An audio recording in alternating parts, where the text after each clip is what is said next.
بسم اللہ الرحمن الرحیم نحمده ونصلی ونسلم علی حبیبہ الکریم الامین العزیز الرؤوف الرحیم وعلی آلہ واصحابہ الافضلین الاکرمین اجمعین اما بعد فاعوذ باللہ من الشیطان الرجیم بسم اللہ الرحمن الرحیم ان تبدوا خیرا او تخفوه او تعفو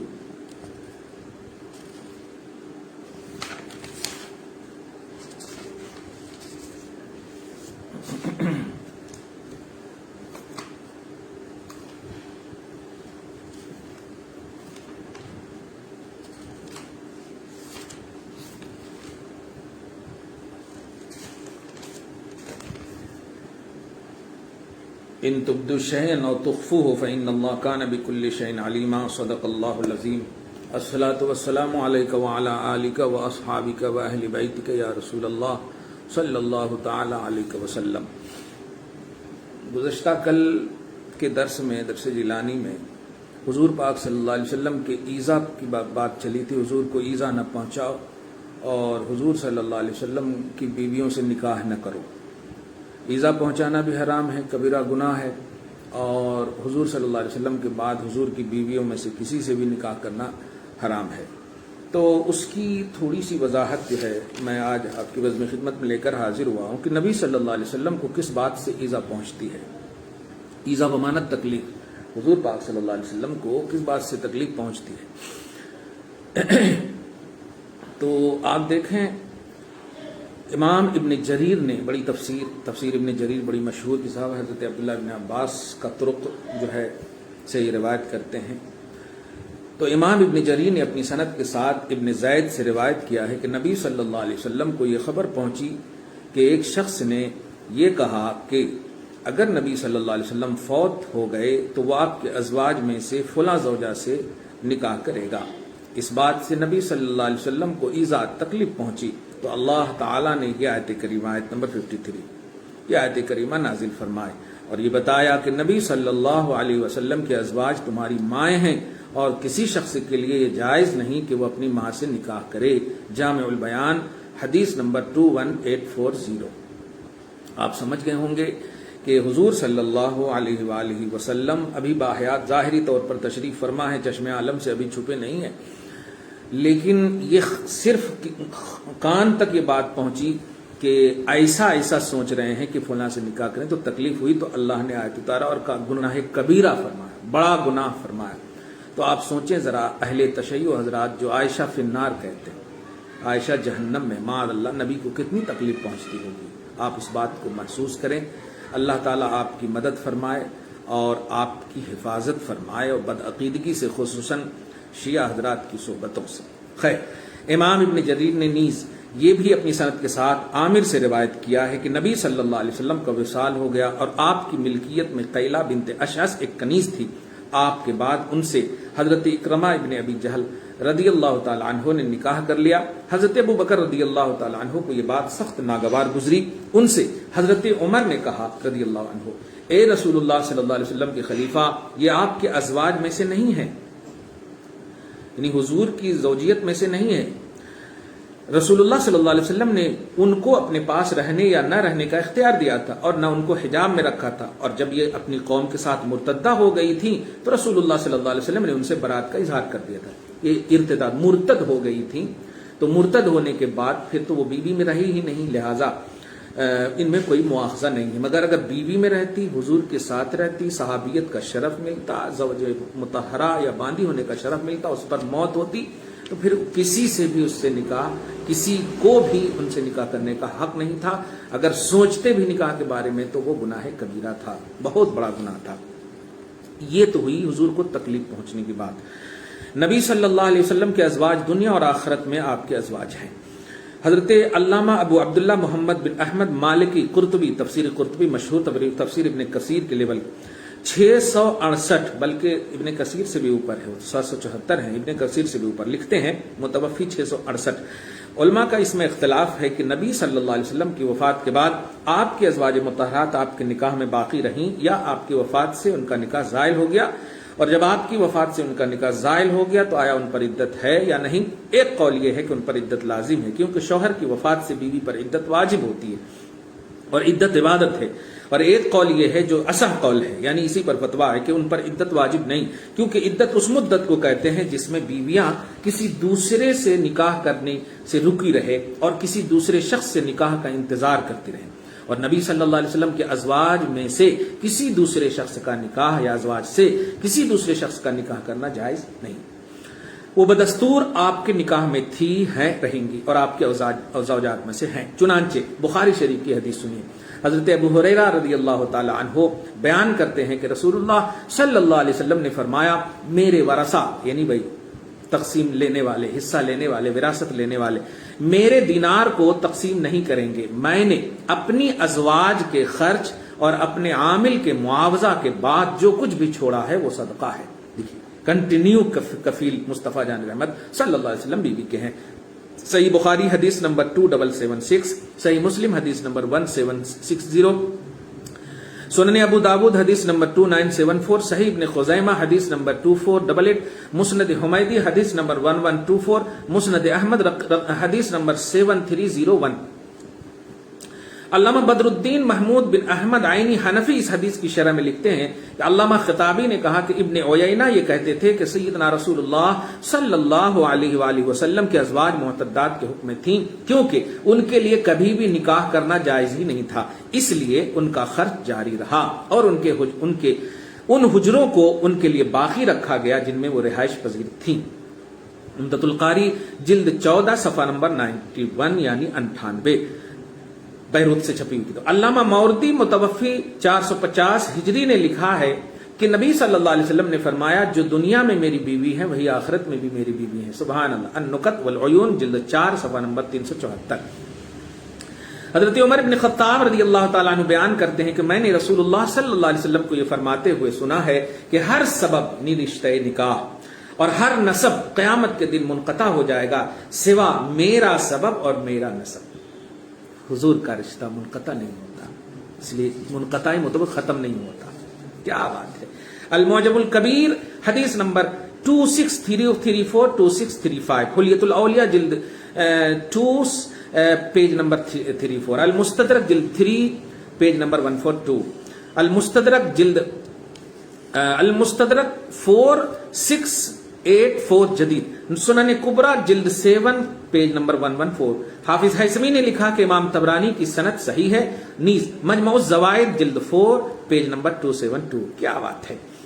اللہ تعالیٰ نے فرمایا، بے شک اللہ کے نزدیک یہ بہت سنگین بات ہے۔ آیت نمبر کے اخیر میں ان ذالکم کان عند اللہ عظیما، یعنی رسول اللہ صلی اللہ علیہ وسلم کو ایذا پہنچانا یا آپ کے بعد آپ کے ازواج سے نکاح کرنا یا نکاح کی خواہش کرنا بھی اللہ تعالیٰ نے اس کو کبیرہ گناہوں میں سے قرار دیا اور اس سے بڑا کوئی گناہ نہیں۔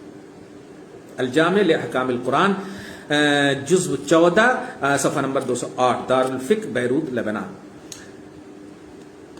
علامہ ابو حیان محمد بن یوسف اندلسی غرناطی متوفی 754 لکھتے ہیں کہ اس آیت میں اللہ تعالیٰ نے اپنے رسول صلی اللہ علیہ وسلم کی تعظیم کی خبر دی ہے اور یہ بتایا ہے کہ نبی صلی اللہ علیہ وسلم خواہ حیات ظاہری میں ہوں یا وصال فرما چکے ہوں، آپ کی حرمت اور عزت اور آپ کی تعظیم اور تکریم کرنا واجب ہے۔ ڈویژن نہیں ہے حیات و ممات کا، یکساں واجب ہے۔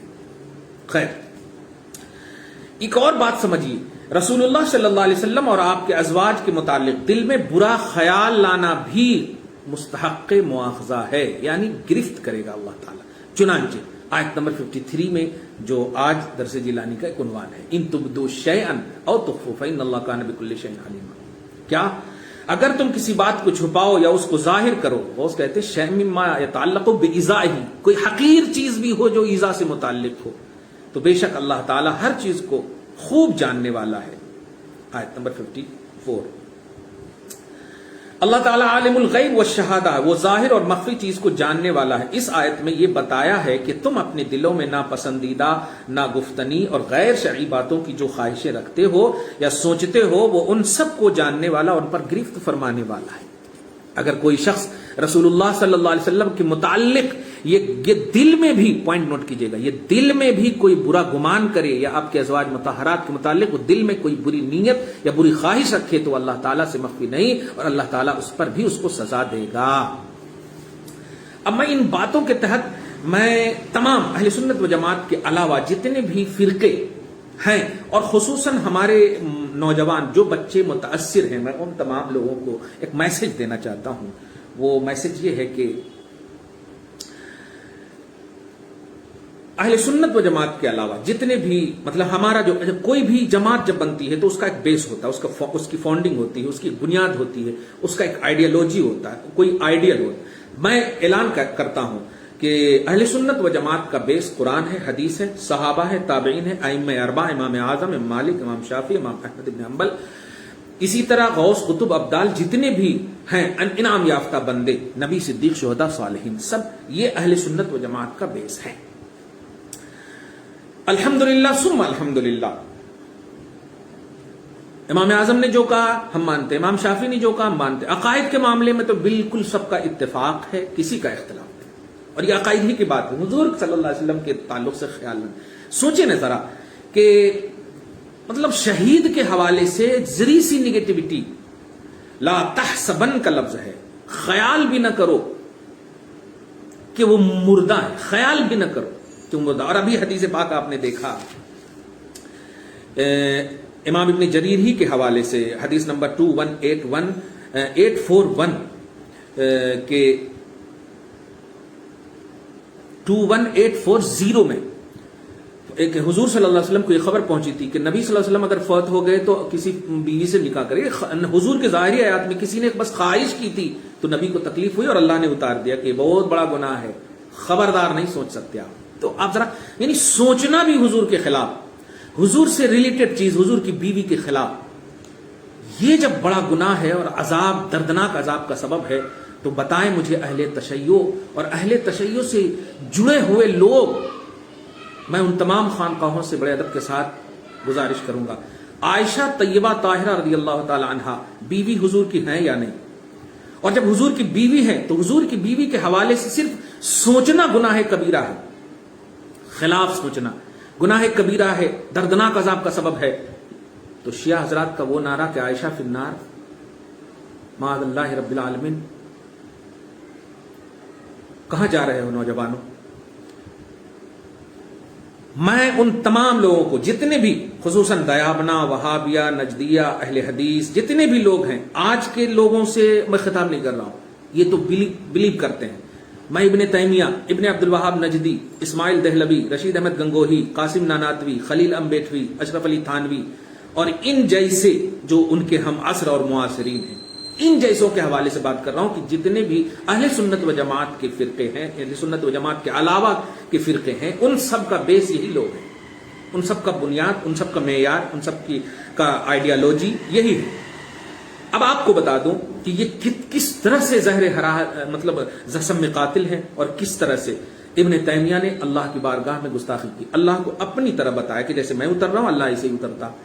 اور ابن تیمیہ کے نظریات کو لینے والے محمد بن عبد الوہاب نجدی ہیں، انہوں نے تو سارے مراسم اہل سنت کو مطلب حضور کی زیارت کو بھی حرام کہہ دیا، بدعت کہہ دیا، شرک کہہ دیا، بارگاہ رسالت کی زیارت کوئی حیثیت نہیں رکھتی، معاذ اللہ۔ اسی طرح ان کے ترجمہ کتاب التوحید کا ترجمہ کیا اسماعیل دہلوی نے، جو انڈیا میں سب سے بڑا، سب سے پہلا حضور پاک صلی اللہ علیہ وسلم کی گستاخی کرنے والا وہ ہے۔ اس نے اپنی کتاب کی تقویت الایمان میں لکھا کہ میں بھی مان، یعنی حضور کو مردہ کہا، معاذ اللہ۔ امام اہل سنت نے تقویت الایمان کے رد میں تمہید ایمان لکھا، مطالعہ کریں، چھوٹی سی کتاب ہے لیکن آپ دیکھیں ایمان تازہ ہو جائے گا۔ اسی طرح اشرف علی تھانوی نے حضور صلی اللہ علیہ وسلم کے علم غیب کا اعتراض کیا اور تشبیہ دیا کہ ایسا علم تو چوپایوں، جانوروں، سب کو، معاذ اللہ رب العالمین، استغفر اللہ۔ تو جتنے بھی حضرات ہیں جن کا میں نے ابھی نام لیا، ان کے یہ جتنے بھی اوپر کے، یہ سب حضرات ان کے معیار ہیں، ان کے بنیاد ہیں، جیسے ہمارے معیار امام اعظم ہے، امام شافعی، امام مالک، عقائد کے معاملے میں، اعمال کے معاملے میں، تقلید کے معاملے میں امام اعظم ایسے ہمارے الحمدللہ حنفی ہیں۔ اب ان کے معاملات یہ کہ حضور صلی اللہ علیہ وسلم کے حوالے سے یہ صرف بولے نہیں، سوچے نہیں، لکھے ہیں، اور لکھے مطلب لکھ کے تو مر گئے، اور قیامت تک اب سمجھیے وہ کتاب رہے گی، جو جو لوگ پڑھیں گے ان کے عقائد پر رہیں گے۔ تو بتائیے، صرف حضور کی بیوی کے خلاف سوچا تھا، حدیث میں آپ نے ابھی دیکھا کہ میں نکاح کروں گا فلاں سے، تو اللہ پاک نے کیا کہا؟ دردناک عذاب۔ صرف سوچا تھا تو دردناک عذاب، تو نبی کے خلاف لکھ دیا۔ بتائیے نبی کو تکلیف پہنچی ہوگی کہ نہیں؟ تو اللہ اب تو قرآن نازل نہیں کرے گا، آیت نازل نہیں کرے گا، لیکن عذاب تو نازل کر سکتا ہے نا، وہ تو قادر ہے۔ اور یہاں نہ صحیح، لیکن دھیان رکھنا، کذالک العذاب الآخرۃ اکبر، بہت بڑے دردناک عذاب۔ لیکن اے سنی صحیح العقیدہ نوجوانوں، تم جو علماء اہل سنت سے جڑے ہوئے نہیں ہو، بڑے ادب کے ساتھ کہہ رہا ہوں، شیعہ سے دور رہو، رافضی سے دور رہو، خارجی سے دور رہو، وہابی سے دور رہو، دیوبندی سے دور رہو، ابن تیمیہ کے ماننے والوں سے دور رہو، نجدیوں سے دور رہو، غرضے کے اہل سنت و جماعت کے علاوہ جتنے بھی لوگ ہیں۔ اور یہ بات کلیئر کہہ رہا ہوں کہ جو شیعہ کی طرفداری بھی کرے وہ اہل سنت سے ان کا تعلق نہیں ہے۔ جو شیعہ عائشہ کو فنار کہے، جہنمی کہے، معاذ اللہ، ارے عائشہ وہ ہیں کہ ان کے خلاف خالی سوچ لیا تو کبیرہ گناہ ہے اور دردناک عذاب کی بشارت دیا اللہ تعالیٰ نے سورہ احزاب کی آیت نمبر 54 میں، 53 میں، اور ان لوگوں نے تو جہنمی معاذ اللہ کہہ دیا۔ ان سے کیسے آپ جڑ سکتے؟ ان کی محفل میں کیسے جا سکتے؟ ان کی مجلس میں کیسے جا سکتے؟ اس لیے ان تمام جو فرقوں کا میں نے نام گنایا، فاؤنڈنگ کی بنیاد پر کہہ رہا ہوں، ان کے اوپر کی بنیاد پر کہہ رہا ہوں، تمہاری بنیاد پر نہیں کہہ رہا ہوں، جیسے میں اپنی بنیاد پر نہیں کہہ رہا ہوں، میں بھی امام اعظم کے وسیلے سے کہہ رہا ہوں کہ اہل سنت و جماعت یہ ہے۔ اہل سنت و جماعت میں نہیں، میں تو سنی ہوں، ایک فرد ہوں۔ اہل سنت و جماعت کا بیس امام اعظم، امام مالک، امام شافعی، امام احمد بن حنبل، ائمہ اربعہ ہیں۔ ان سے جو الگ ہوا وہ اہل سنت و جماعت سے نہیں ہے۔ اس لیے کلیئر بات، نبی صلی اللہ علیہ وسلم کو ایذا مت پہنچاؤ، نبی صلی اللہ علیہ وسلم کے خلاف نہ سوچو، نبی صلی اللہ علیہ وسلم کی بیوی کے خلاف نہ سوچو، اور جو خلاف بول رہے ہیں یعنی شیعہ حضرات، ان سے دور رہو، رافضی حضرات، ان سے دور رہو۔ بڑی بڑی خانقاہوں کی گنبدوں کو نہ دیکھو میرے بھائی، اللہ تو دل میں بیٹھتا ہے۔ قلب المؤمن عرش اللہ، مومن کا دل عرش الہی ہے۔ النبی اولی بالمؤمنین من انفسہم، نبی مومنوں کی جانوں سے زیادہ قریب ہے۔ خانقاہوں کی ضرورت نہیں ہے، وہ خانقاہ جو اہل سنت و جماعت کا پرچار، اہل سنت و جماعت کی اشاعت میں صبح و شام لگے ہوئے ہیں، الحمدللہ، دامے درمے سخنے، ان خانقاہوں سے جڑے رہو، ایک دم تعاون کرو، الحمدللہ۔ لیکن جو رافضیت کی طرف مائل ہے، خارجیت کی طرف مائل ہے، جو ریئلٹی ہے نبی کی تعظیم کی، ازواج مطہرات کی تعظیم کی، ان سے اگر الگ ہیں تو ان سے آپ کو بھی الگ رہنا ہے، ورنہ اگر ان کی اتباع کرو گے تو جس طرح وہ جائیں گے آپ کو بھی جانا ہوگا۔ نبی علیہ الصلوۃ والسلام فرماتے ہیں، بلکہ قرآن پاک میں من یتولہ منکم فإنہ منہم، جو جن سے محبت کرتا ہے نا اس کا حشر اسی کے ساتھ ہو، جو جن کو فالو کرتا ہے نا ان کا حشر اسی کے ساتھ ہوگا۔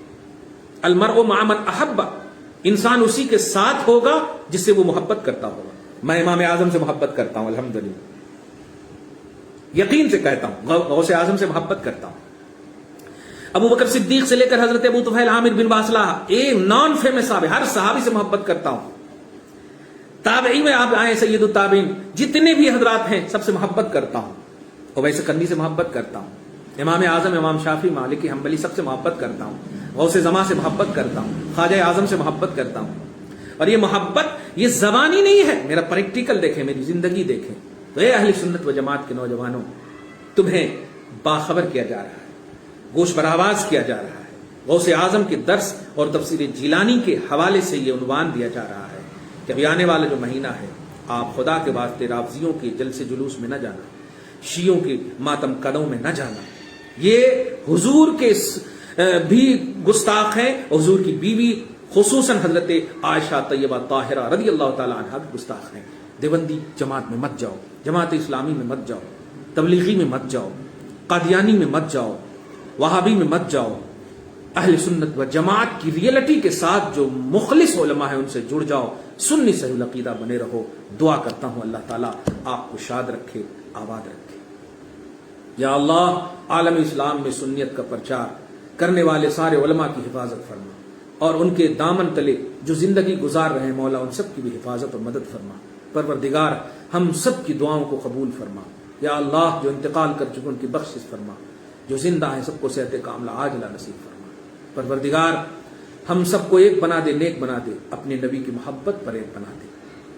نبی صلی اللہ علیہ وسلم، ازواج مطہرات، دیگر نسبت مصطفیٰ رکھنے والے اور والیاں سب سے محبت کرنے والا بنا مولا، ان کی تعظیم، ان کا ادب، ان کا احترام کرنے والا بنا، توہین سے بچا مولا۔ پروردگار جو تو چاہتا ہے اپنے حبیب کے حوالے سے مولا ہم سب کو ویسا دل نصیب فرما کہ ہم تیری نبی کی بارگاہ میں ایسا نذران محبت پیش کر سکے۔ مولا تمام بدعقیدہ جماعت کی صحبتوں سے ہم سب کو محفوظ فرما، ہمارے نوجوانوں کی حفاظت فرما، ہماری بہو بیٹیوں کو عزت و وقار کا جینا نصیب فرما، ازواج مطہرات کے صدق و طفیل میں انہیں مغربیت سے بچا لے، انہیں عریانیت سے بچا لے، ان کے سروں پر ردائے فاطمہ تان دے مولا، احساس ازواج مطہرات کے صدق و طفیل میں مولا ان کو ہر طرح کی برائیوں سے بچا لے مولا، ان کے ہاتھ میں سیریلوں کا موبائل نہیں قرآن پاک دے دے مولا۔ یا اللہ ہم سب کی دعاؤں کو قبول فرما۔ وصلی اللہ تعالی علی خیر خلق محمد وآلہ واصحابہ اجمعین برحمتک یا ارحم الراحمین۔